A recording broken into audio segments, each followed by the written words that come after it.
अस्सलामु अलैकुम वरहमतुल्लाहि वबरकातुहू। काबिल क़द्र सामीन गिरामी, इस्लाम एक कामिल और मुकम्मल दीन है। आप जानते हैं क़यामत तक रहने वाला दीन है। नबी अकरम सल्लल्लाहु अलैहि वसल्लम के ज़रिए से हम तक एक इंतहाई मुक़द्दस, प्यारा, हमारी फ़ितरत के बिल्कुल करीब दीन हम तक पहुँचा है। हमारी ज़िम्मेदारी है कि जब इतना प्यारा हमको दीन मिला है तो हम उसको फ़ॉलो करें, उस दीन के अहकामात पर हम चलने की कोशिश करें। तो दीन के अहकामात में से कुछ अहकामात क़ज़ाए हाजत के मुताल्लिक़ हैं, जो हमारी रोज़मर्रा की ज़िंदगी है।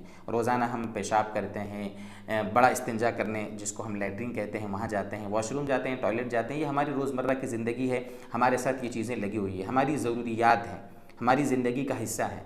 तो हम में से बहुत सारे साथी क़ज़ाए हाजत के सिलसिले में बहुत ज़्यादा गलतियाँ करते हैं, बहुत ज़्यादा अपने लिए नुकसान के काम करते हैं। तो उसमें से आज आपको, वैसे तो बीसियों आदाब हैं क़ज़ाए हाजत के कि हम क़ज़ाए हाजत को भी दीन का हिस्सा बना सकते हैं, लेकिन जिसमें गफलत होती है ना, ऐसी 7 चीज़ें हमने नोट की हैं।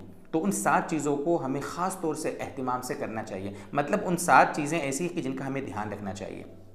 वो 7 चीज़ें क्या है? सबसे पहली चीज़ तो दोस्तों ये है कि दुआओं का एहतिमाम।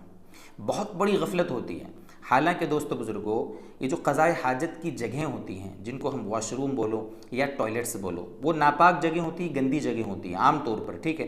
तो उन जगहों पे शयातीन बसते हैं, शयातीन के अड्डे हैं वो।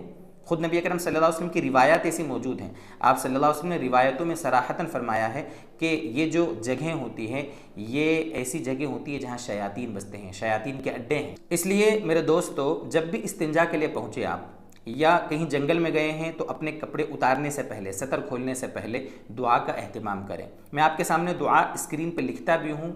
जब बैतुल खला जाएं तो एंट्री करने से पहले, पेशाब करने जाएं वहाँ एंट्री करने से पहले, आप बाथरूम जा रहे हैं वहाँ पर जाने से पहले आप बाकायदा इस दुआ को पढ़ें। अल्लाहुम्मा, अल्लाहुम्मा से पहले बिस्मिल्लाह भी रिवायत में आया है। बिस्मिल्लाहि अल्लाहुम्मा इन्नी आऊदु बिका मिनल खुबुथि वल खबाइस। कितनी आसान दुआ है। मेरे ख्याल से 5 सेकंड लगेंगे आपको इसको पढ़ने में, 5 सेकंड भी नहीं लगेंगे, लेकिन हम फिर भी इसको नहीं पढ़ते, एहतिमाम नहीं करते। ख़ास तौर से ख़वातीन इसका एहतिमाम नहीं करती। हालांकि ख़वातीन को आम तौर पर होता क्या है कि बुरा असर हो गया, ये हो गया, हवा का चक्कर हो गया। अगर हमारी बहनें, मुस्लिम बहनें अगर इस दुआ का एहतिमाम करने लग जाएं तो 80-90% हवा का चक्कर वैसे ही दुनिया से ख़त्म हो जाए, लेकिन करती नहीं है एहतिमाम इसका। इसलिए हमारी ज़िम्मेदारी है कि जब भी हम बाथरूम जाएँ, वॉशरूम, टॉयलेट, गुसल खाना, जहाँ पर भी नापाक जगहों पर जाने की ज़रूरत पड़े तो हमें ये दुआ ज़रूर पढ़ना चाहिए। पहली चीज़ तो ये हो गई, ठीक है, दुआ का मसला। दूसरा मसला है कि जब भी आप बाथरूम जाएं, यानी पेशाब करने या बैतुल खला करने, ठीक है, जब भी जाएं तो सर ढक कर जाएं। नबी अकरम सल्लल्लाहु अलैहि वसल्लम की आदत शरीफ़ा थी। नबी अकरम सल्लल्लाहु अलैहि वसल्लम की हमेशा आदत थी कि सर ढक कर जाया करते थे। सर ढक कर जाने में हमारे बहुत सी बीमारियों से हिफाजत है। ख़ासतौर से 2 बीमारियों का जिक्र करता हूँ। एक चीज़ तो है कि उलमा ने लिखा है कि सर ढक कर न जाने की वजह से निसियान की बीमारी पैदा होती है, भूलने की बीमारी। भूलने की बीमारी आजकल आम है। उसके जहाँ बहुत से असबाब हैं, उनमें यह भी है कि सर ढक कर हमारे मर्द, हमारी औरतें वगैरह ये बाथरूम में नहीं जा रही हैं, एक बीमारी। दूसरी चीज़, सर ढक कर जाने से हिफाजत होगी जिस बीमारी से, सर के बाल झड़ना। मैं किताब पढ़ रहा था अरबी में, उसके बाकायदा तहकीक, उसके हाशिए में रिसर्च ये थी कि सर ढक कर बाथरूम जाने से सर के बाल झड़ने से हिफाजत होती है। बाल झड़ने के भी और भी असबाब हो सकते हैं, लेकिन खुले सर बाथरूम जाना, टॉयलेट जाना, वॉशरूम जाना, ये भी हमारे यानी बालों के झड़ने का एक सबब है। इसलिए इसका ध्यान रखें कि सर ढक कर, हमें बहुत सी औरतों को देखा कि वो स्पेशल दुपट्टा होता है बाहर रख कर फिर जाएंगे कि दुपट्टा कहीं गंदा ना हो जाए। कितनी बुरी आदत है ये। इसलिए सर ढक कर अंदर जाएं, ये दूसरी चीज़ है। तीसरी चीज़, जब भी बैतुल खला या पेशाब वगैरह के लिए जब भी जाएं तो हमेशा ध्यान रखें कि क़िबले की तरफ मुँह करके न बैठें, न क़िबले की तरफ पुश्त करें। क़िबले की तरफ मुँह करना, क़िबले की तरफ पुश्त करना, दोनों गलत हैं।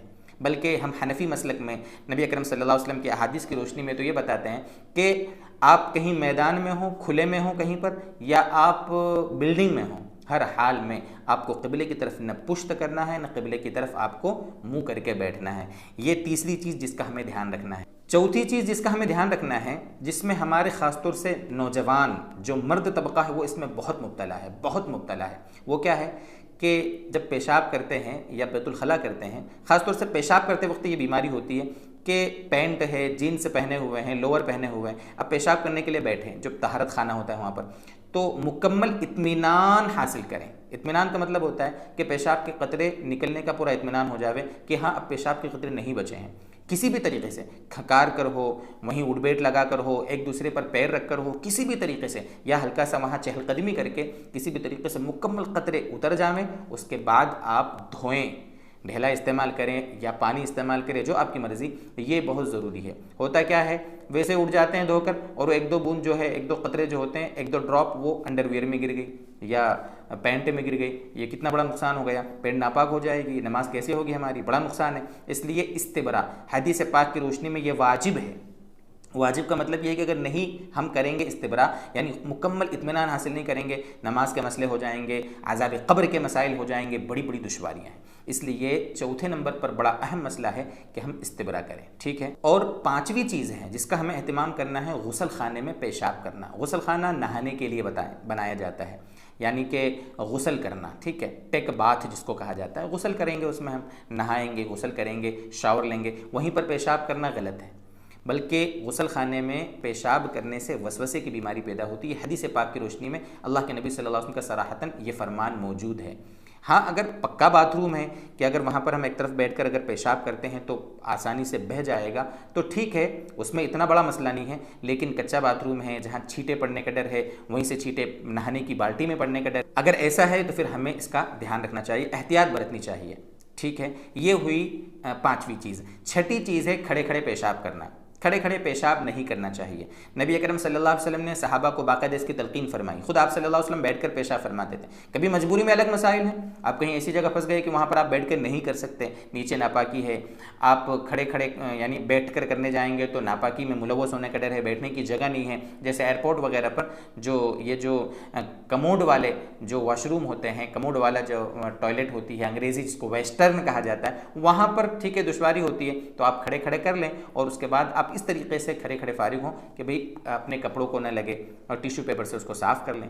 तो ये छठी चीज़ है कि खड़े खड़े पेशाब करने की आदत न बनाएं। मजबूरी के अलग मसाइल हैं, लेकिन नबी अकरम सल्लल्लाहु अलैहि वसल्लम की और सहाबा की सुन्नत यही थी कि बैठ कर इत्मीनान से पेशाब से फारिग होते थे। और आखिरी चीज़, सातवीं चीज़ जिसका हमें एहतिमाम करना चाहिए, जब फारिग होकर बाहर निकलें, फारिग होकर जब एंट्री हमने की थी तो उसकी दुआ पड़ी थी और बाएं पैर से अंदर गए थे, जब बाहर निकलें तो दाएं पैर से बाहर निकलें और बाहर निकलने की भी दुआ पढ़ें। गुफ़रानक अल्हम्दुलिल्लाहिल्लज़ी अज़हब अन्निल अज़ा व आफ़ानी। और भी दुआएं हैं, बड़ी जानदार दुआ है, अल्लाह से मग़फ़िरत की दुआ भी है इसमें, और साथ में आफ़ियत, अल्लाह ताला का शुक्र कि अल्लाह ताला तूने, कितने लोग हैं जिनको दवाइयाँ खा कर और इलाज करा कर अपना यानी जो पाखाना और पेशाब वगैरह निकालना पड़ता है, और हम देखो अल्लाह तेरा शुक्र है कि तूने आफ़ियत से फारिग किया, जो मुज़िर चीज़ थी उसको निकाल दिया, जो मुफीद चीज़ थी उसको हमारे जिस्म में बाकी रखा। इस पर अल्लाह का शुक्र अदा करना चाहिए। ये कुछ बातें थी जो टॉयलेट के गोया कह लो आदाब, सुन्नतें और वाजिबात में से हम कह लें कि ये ज़रूरी चीज़ें थी। अल्लाह करे कि दीन इसी तरह हमको